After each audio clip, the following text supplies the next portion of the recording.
I'm doing video. Go ahead. Okay, you should be slightly in front of me. No, that's better. Norma, get a little closer. Tanya, get a little closer. Let me take a picture. Well, I'm sorry about the water, but I can't stand up No, now. We'll take some more sitting down though. That is fine. Okay, all right, we'll sit down and let Ruth talk now. That would be nice.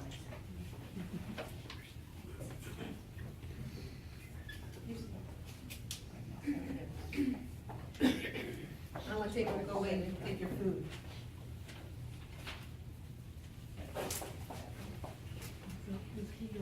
I am deeply honored to accept this award.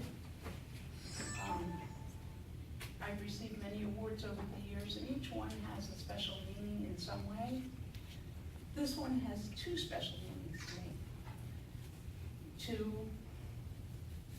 be put in the same category or the same sentence as Eleanor Elkin goes beyond my wildest expectations.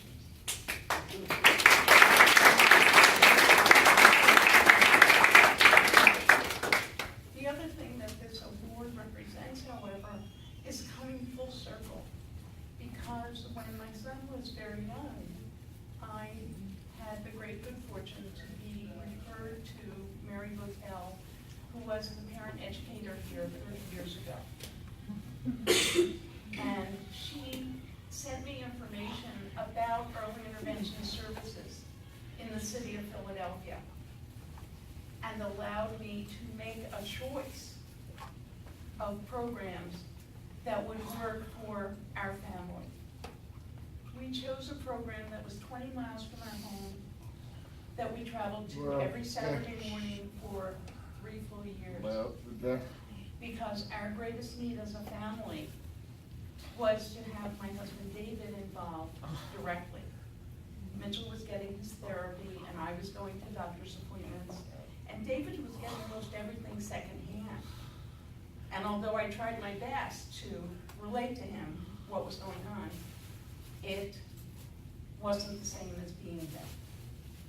His employer was very good about giving him time for the first specialist appointment and if there were any hospital procedures and things of that sort. But most of the appointments I was going to. And I had the contact and I had support from families. Some of whom are still friends today. What this Saturday morning program did, that Mary introduced us to, was to allow David to get that same support. And even better, to get that support from other fathers. Why? The moms are thought about quite often, but the dads are frequently forgotten. Yeah.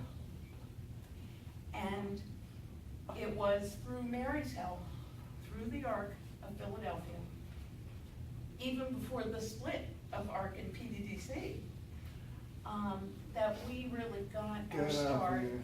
our first help in finding our way through the system. So this award is very special in that way for me as well. And it has been my pleasure to offer the assistance and support and advice to the current team and over the years to other members of the team here. What pains me, as Tanya was speaking, is that the issue of choice and options has virtually disappeared. Yes, it's still in the Everyday Lives booklet, and yes, it's still in the consolidated person-family directed waivers that are submitted to and approved by CMS. But in reality, it doesn't exist unless you really fight for it. And you tick off a lot of people along the way.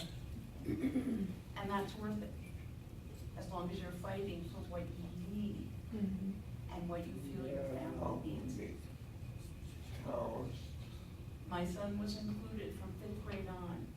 I'm not going to tell you it was easy, but we had a cooperative school district. We were not in Philadelphia. And they really understood what we were trying to do. He had friends. He went through graduation with his class, and he was served out in the community. He he had a job, a real job, before he graduated. Because our district was willing to contract with Networks for Training and Development to provide an individualized transition plan. He still has that job today, almost 13 years later.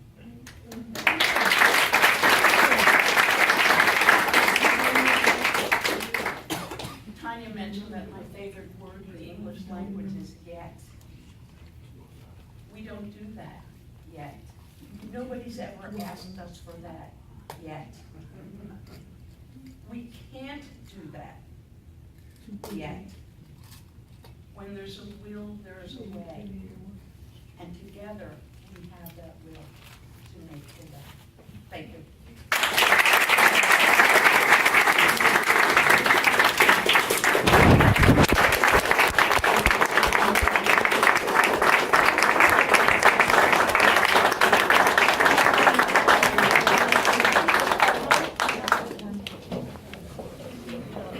We also wanted to have our volunteers come up.